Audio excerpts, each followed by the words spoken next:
when the protagonist chooses somebody that they want to address, let's say they've got something they've never said to them before and they want to say to them, or they need to say to them, or they think they'd like to say to them, or the director thinks they might like to say to them and suggest something. How about we bring your mum here? As soon as you choose someone from the audience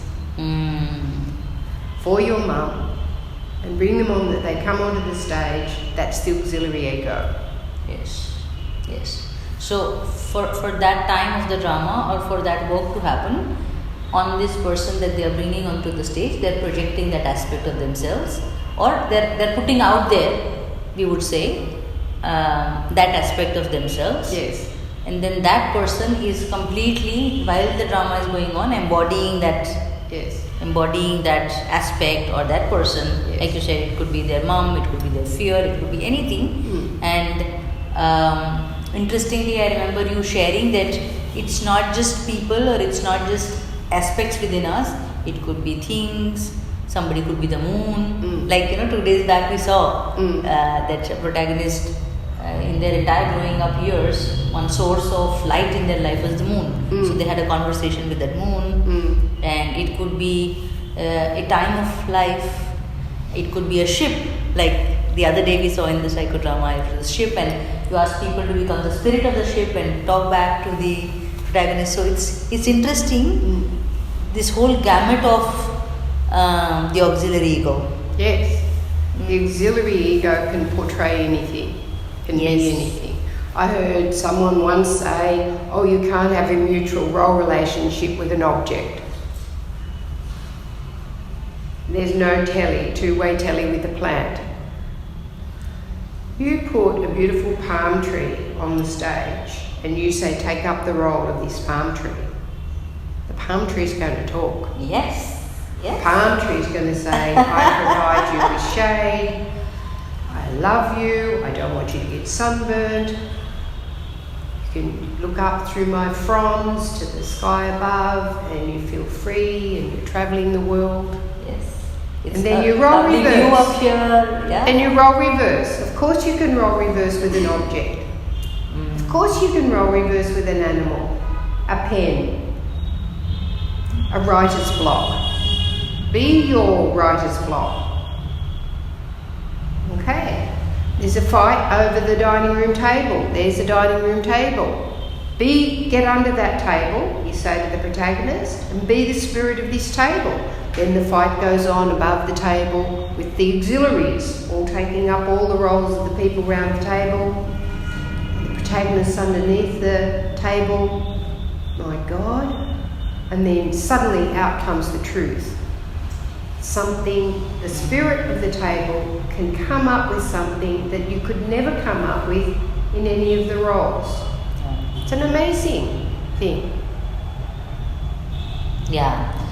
So what is it about putting something out there as an auxiliary ego, which is so powerful? Is it also about, like you said, that the stage creates a space for outside, that, outside we're able to put things. Does it also create space inside? Because the more and more I'm putting outside, the more and more something is clearing up. And if I can share from my personal experience, like yesterday when we were working about all these different kinds of voices that are coming up and scaring me. So when I wrote them on and little chits and everyone started taking up those roles, suddenly everyone was shouting and screaming as those voices. And I felt free. I felt silent. I felt easy inside of me. It was all gone out there. Yeah, you didn't have to do it. No. So that was important. Yes. Sometimes the protagonist can't do it, so you bring in an army.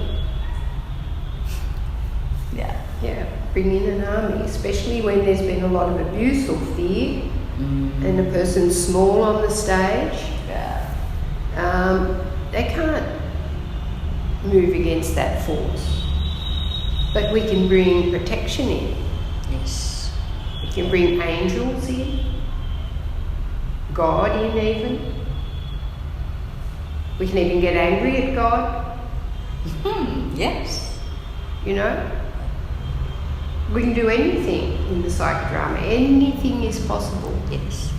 But the auxiliaries are very important. Yes, but like you said, but if I'm just doing that out in the air and there isn't another person to resonate it back to me, then I don't know whether it would be the same experience. So it's a different experience. Yeah. Like if you're in a one-to-one place and you say, over there on the chair is your school teacher that was always, let's say, always celebrating your writing ability. Yes. Yeah. What would you like to say to that teacher? So your client is sitting in the chair, they haven't got off their chair or got out of their chair. So they express themselves to that teacher. Now that might be enough. Yes. Or you might say, okay, now go over and be the teacher. Yeah. And then when they're over there in the teacher, you have to be very careful to then talk to them in the role of the teacher. They are not themselves over there pretending to be the teacher. You say, hello, John. John. Hello, John. We know it's John, or Mr. Smith. If it's a young, we're still saying Mr. Smith. Hello, Mr. Smith. Did you hear what Betty said to you? Yes, says the protagonist in the role of Mr. Smith. Betty's my favourite. Betty, I have great hopes for Betty. Could you tell Betty? So I'm still sitting there, but I'm talking to the protagonist over there. Yeah. And the protagonist then talks back to themselves sitting in this chair. They're not sitting in this chair. This chair's empty. Yes. Now that can be done quite well, and it can be very powerful. But how was that experience different from, let us say, if there were two people in a psychodrama and they had another person there speaking back and all of that. Yeah. I think in a lot of ways it makes it more real because it is impersonated in another. Yes. The role's embodied in another human. Yeah.